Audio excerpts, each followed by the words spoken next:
Hello and welcome back to another video. Today I'm going to demonstrate two different methods to visualize my user-agent conversation using PostHog-LLM. For the first method, I need to go to the activity page. This is an existing feature from the original PostHog. This page shows all the events in my demo environment.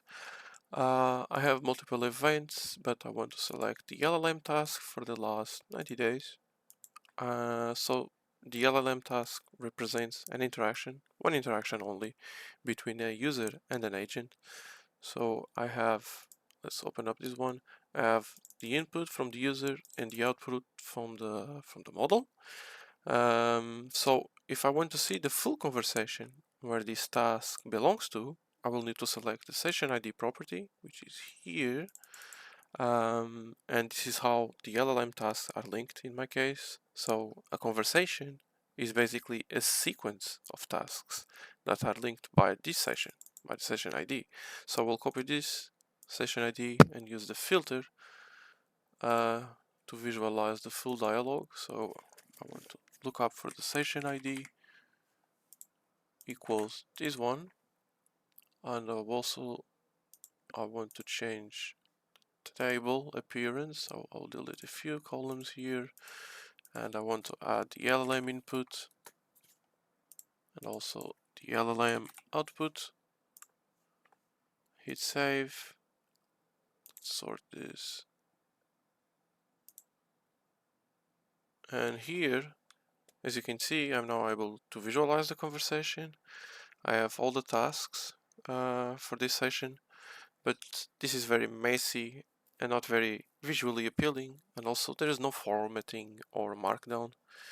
Another problem is that if the LLM input, this one, if the LLM input is not a string, and that can be the case if the format being loaded into PostHog is using another format such as the HTML format, where the input is a dictionary and not a string, it becomes impossible to visualize, to understand the conversation.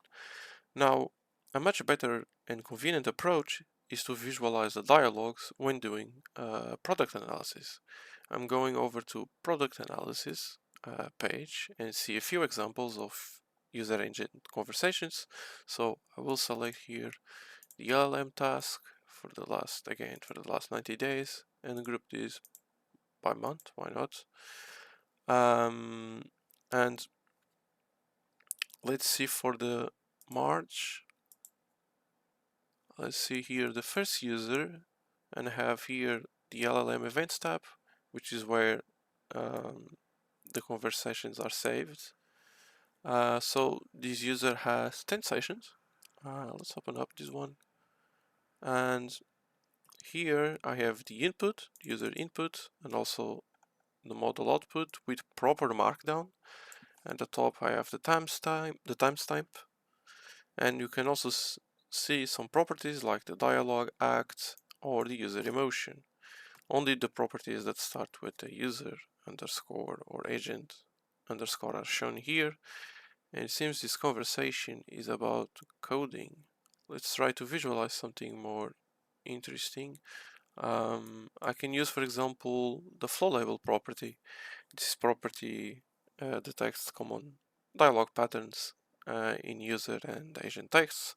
For example, I have a label to identify when the user asks for a simpler explanation from my LLM.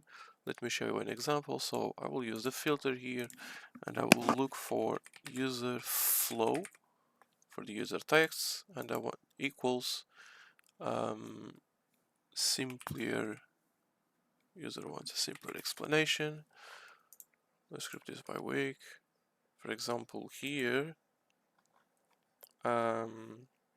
let's open up the first user and see the session.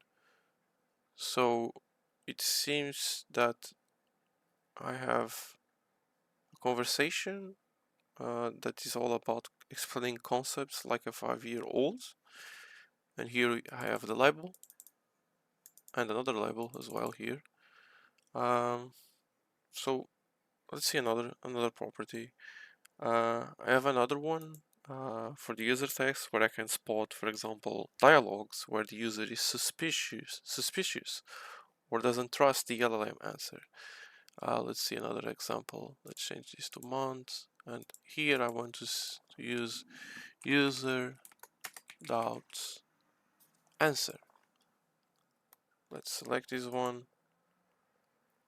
and let's see the first one, and here, where is it? User asks why are the other options incorrect. It seems that the user is not sure about the LLM selection for the quiz. Okay, so that's one example. Let's see another example. Let's see, for example, this one. What's this about? So user doubts. So here it is again. Are you sure? So the user is not sure about. He asked about what kind of protocol does Chrome Remote Desktop uses, and he's not sure about the answer. Okay. So finally, I also have one example for the agent text. For example, when the model fails to understand the user. So I will change this instead of user flow. I'll change this to user agent flow, and I will change this to does it understand. Let's open up here. Let's try this one. And here, where's agent didn't understand. So the agent didn't understand what the user meant here by the letter S. Interesting, why is that? Let's see above. So the user defines a few commands using the WASD letters, and each letter serves a different function, and at some point the model seems to forget what the S means. Okay.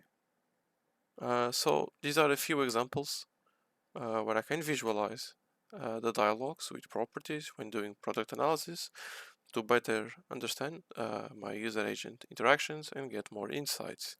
If you like this video, don't forget to give it a like and subscribe to my channel for more content like this.